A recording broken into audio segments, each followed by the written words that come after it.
ألا لله الدين الخالص۔ جو لوگ کہتے ہیں الحسین منی وانا من الحسین کی ہمیں شرح سمجھ نہیں آتی، ہم ان سے کہتے ہیں آئیے تعال ہنا، آئیے یہاں پر،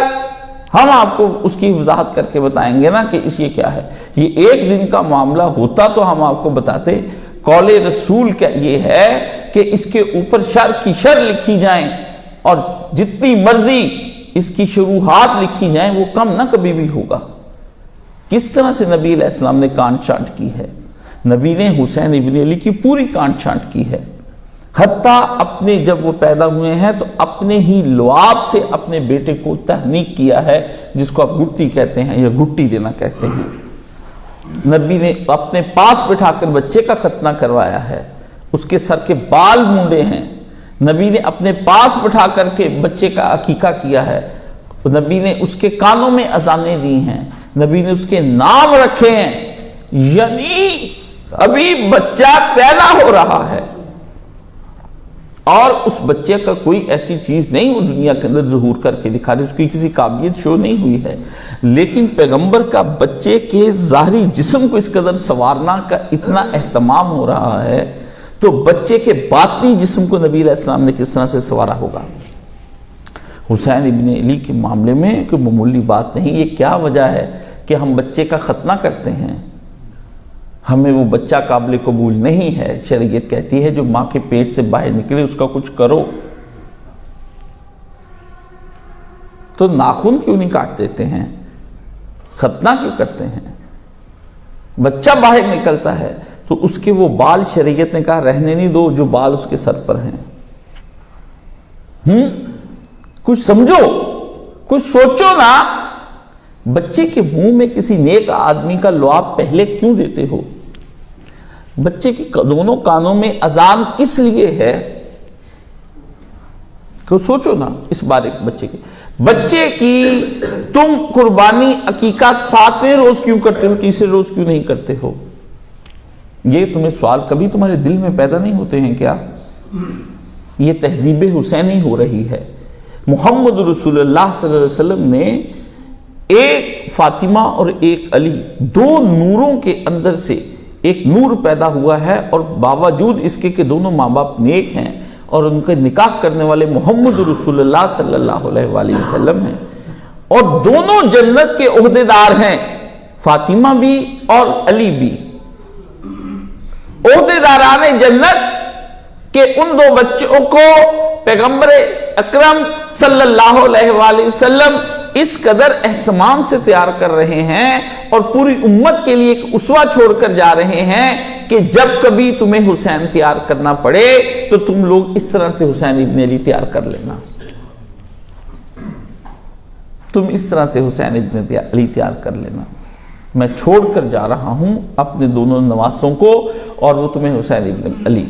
اور اس سے پہلے پیغمبر نے اپنی اس پاک پاکیزہ بیٹی کی جس قدر حفاظت کی ہے آپ تصور میں نہیں لا سکتے، اور جس قدر علی مرتضیٰ کی نبی علیہ السلام نے حفاظت فرمائی، ان کی جوانی کی، حضور پاک کی گہری نگاہیں تھی کہ لڑکی جوان ہو رہی ہے اور 13-14 سال کی ہو رہی ہے اور لڑکا بالغ ہو رہا ہے، علی 18 سال کا ہو رہا ہے۔ پیغمبر ان کے نکاح کی فکر میں لگ گئے ہیں کیونکہ پیغمبر کو حسین مطلوب ہے۔ اللہ بتا رہے ہیں کہ پیغمبر ان دونوں کے نکاح کے لیے۔ اب آپ کتنے بد کردار اور بد نصیب ہیں کہ شہوتیں آپ کے دلوں میں ہیں اور ابھی تک ٹھنڈی نہیں ہوتی ہیں، اور اپنی اولادوں کو کہتے ہیں صبر کر جائیں، صبر کر جائیں، اور کہتے ہیں ابھی ان کا یہ معاملہ ابھی یہ 10ویں پاس ہے، اس سے پوچھے تو صحیح وہ کتنے پاس ہے، وہ تو دنیا کی وہ پی ایچ ڈی کر چکا ہے گناہوں میں جو تمہاری سوچ سے بھی بالا تر ہے، تم سوچ بھی نہیں سکتے۔ اور بچہ جب تک شادی اس کی ماں باپ جتنے گناہ کرے گا سارے کے سارے اس کے ماں باپ کے اوپر ہیں، سارے زنا وہ اپنے ہاتھ سے اپنا جسم کا مادہ نکال وہ بھی اس کے ماں باپ پر، اس کی ماں پر جتنی لڑکی حیض گزارتی سارے اس کے ماں باپ پر ہیں۔ شادی میں رکاوٹ ہوئی تم یا تم کو آزاد کر دو، جننے کے بعد جس طرح یورپ میں 16 سال کی لڑکی کو نکال دیتے ہیں، لڑکے کو نکال دیتے ہیں، آزاد کر دو، وہ اپنی من مرضی کر لیں، رکھنا بھی غلام بنا کے، اور اگر وہ آزاد ہونا چاہیں تو ان کو آگ کر دینا چاہتے ہو تم لوگ، اور ان کے ساتھ برا سلوک کرتے ہو، ان کے ساتھ پٹائیاں کرتے ہو، وہ غلط کام کرتے پکڑے جائیں تو مارتے ہو، لیکن اس کا حل نہیں نکالتے ہو، حل نہیں نکالتے۔ عمر فاروق کے پاس 2 غلام لائے گئے، کہا انہوں نے اپنے مالک کے اونٹ چرا کے ذبح کر کے کھا لیے۔ جناب عمر نے کہا ہاتھ کاٹ دو۔ علی مرتضیٰ نے کہا کس لیے کاٹ دو بھائی، ان سے پوچھو کہ عمر کے دور حکومت میں جب کہ قحط بھی نہیں ہے، مالی وظیفے بھی لگے ہوئے ہیں، پیسہ عام ہے، خوشحالی ہے، ایسے سارے ماحول کے اندر ان غلاموں کا اونٹ چوری کرنا بنتا نہیں تھا۔ اس لیے انہوں نے اگر اونٹ چوری کیے اور کھا لیے اپنے مالک کے تو اس کی وجہ کیا ہے؟ کیا نفس کی بنا پر کھائیں یا وجہ اور ہے؟ علی کے اس پوائنٹ کو فراست عمر نے سمجھا اسی وقت اور کہا بات تو صحیح، انویسٹیگیشن کی جائے۔ انویسٹیگیشن یہ کی گئی، غلاموں نے بتایا حضور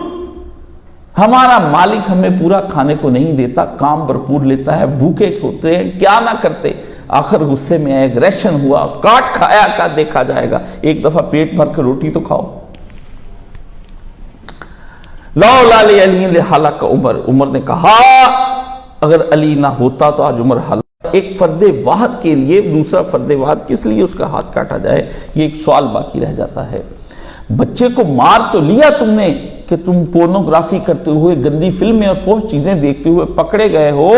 یا تمہارے لوگوں کی طرف سے تم محبتیں اور پیار کی پینگیں بڑھاتے اور لڑکی کو خط لکھتے اور اس کو ینانے لگاتے، پکڑ لیا تم لوگوں نے اور اس کو مارا، اس کو سرزنش کی، گھروں میں سزائیں دیں اور لوگوں کو پتہ نہ چلے ہماری بیٹی اس طرح کی فحش ہے، ہمارا بیٹا اس طرح کا فحش ہے، اور تم لوگوں نے اس کے نکاح کا انتظام نہ کیا، اس کی ذہنی تربیت کا انتظام نہ کیا، اس کو کبھی تم دینی مدرسے میں نہ لے کر گئے، شادیوں میں بند سور کر رنڈیوں کی طرح لے گئے اپنی بیٹی کو دکھانے کے لیے، جس کی چھاتیاں بھی نظر آتی ہیں، جس کا ہپس بھی نظر آتے ہیں، یہاں سے چاک بھی کھلے نظر آتے ہیں، لڑکوں کو ٹائٹ فٹنگ والی پینٹیں پہنوا کے لے جاتے ہیں، ساتھ بیوی کو میک اپ کر کے گاڑیوں میں خوشبودار بنا کے، کہ کون ہے جو میری بیٹی کے ساتھ زنا کرنا چاہے، من این زانیون، زانی کہاں ہے آ کر میری بیٹی کو زنا کر لیں، زانیہ کہاں ہے کہ میرے پتر کو پکڑ لے اور اس کے ساتھ زنا کر کے پیار کی پینگیں اور فون نمبر دے کے ان کے ساتھ کر لیں، کہاں ہیں؟